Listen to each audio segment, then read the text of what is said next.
tonight. I think that's a big variable in all of this. This is a guy that has spent a ton of time and money. He's bet the farm on New Hampshire. If he doesn't finish in the top three, he's not going to finish first, but if he is second or third, it's going to have to be a good number for him to continue on. Well, I, for one, do not count Ron Paul. I just don't count him. He's a renegade libertarian who should not be counted in Republican returns. He's just this joke that's sitting there, a statistical screw-up in the middle of the puddle. So, second, I don't know what he's going to do. He's been polling at second, third. So to me, it's what is Huntsman's the size of his vote. Is he third? Is he fourth? Maybe fourth is relevant this time because of Paul, but absolutely in the second, third zone there somewhere. Chris in Manchester, you want to jump in here?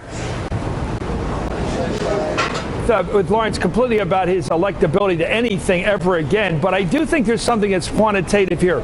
If you look at the Republican Party's hawkishness in the last two cycles, I think it's beginning to fade dramatically. I think there's real war fatigue, and not just in Iowa. We're going to see it tonight, I think.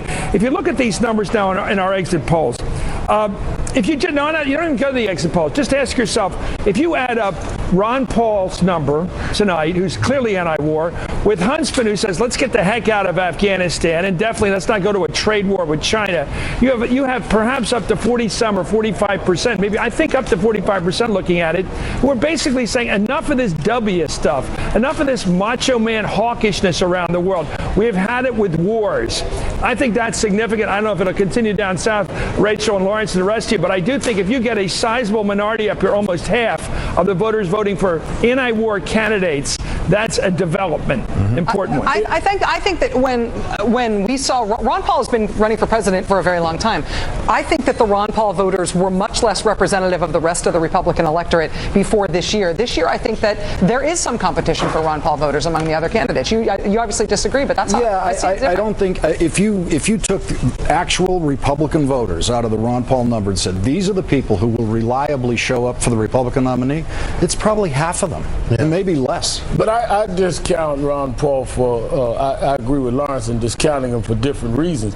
Because I think where he is anti-war internationally, I don't think he's liberal or moderate in terms of domestic policy. And when we look at the issues that voters say they were concerned about, we need to see if it was the war or if it was the economy. We need to match what the voters are saying with how they voted, because if the war is not a big factor in their vote, then his anti-war position should not be inflated. You must remember, Paul is anti-war, but he's also for states' rights. He voted against Martin Luther King's birthday, so you can't make him just a liberal. And if I'm going in there and my mind is on the economy, don't say that I'm going to vote for Paul because I'm against the war, but I agree with all of his economic policies, and that's what I'm thinking about. I do think that for John Huntsman.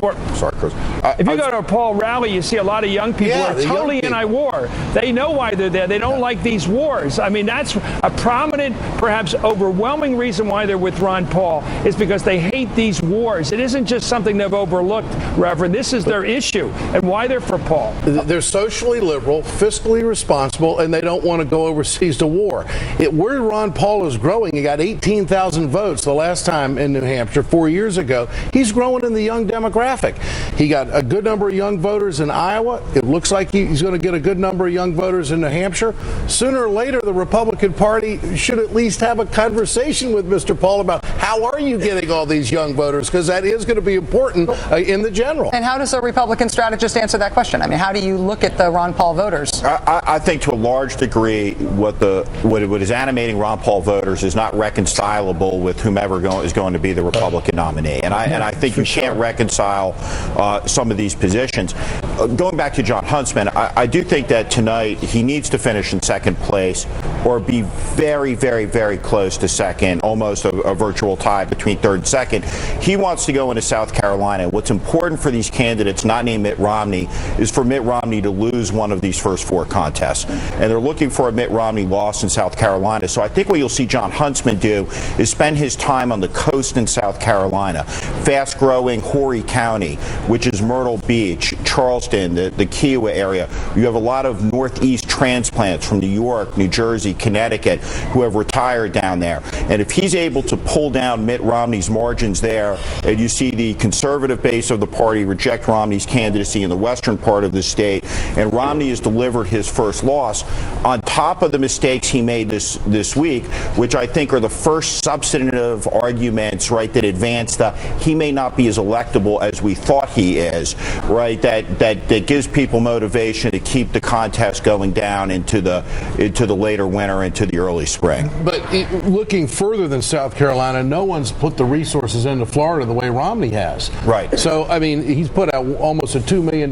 buy in there already. So, I mean, it's that marathon run that he's making is going to be tough to overcome for these other candidates. All of these other candidates are looking to try to get this race to a binary choice. They're trying to get it down to Mitt Romney versus me, and they think they can take them on a one-on-one contest. You look at Florida, it's $1 million per week advertising state. Mitt Romney's been up there for a couple of weeks. No other candidate has the ability to do that so far.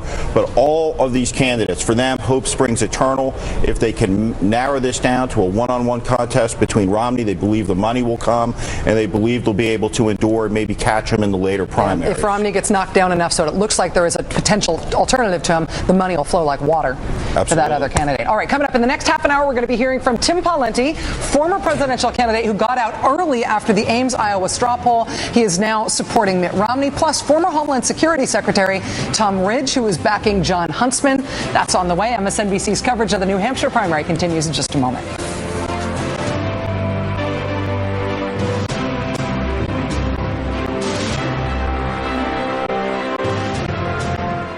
I think one of the problems of the country is that we've all been basically excused.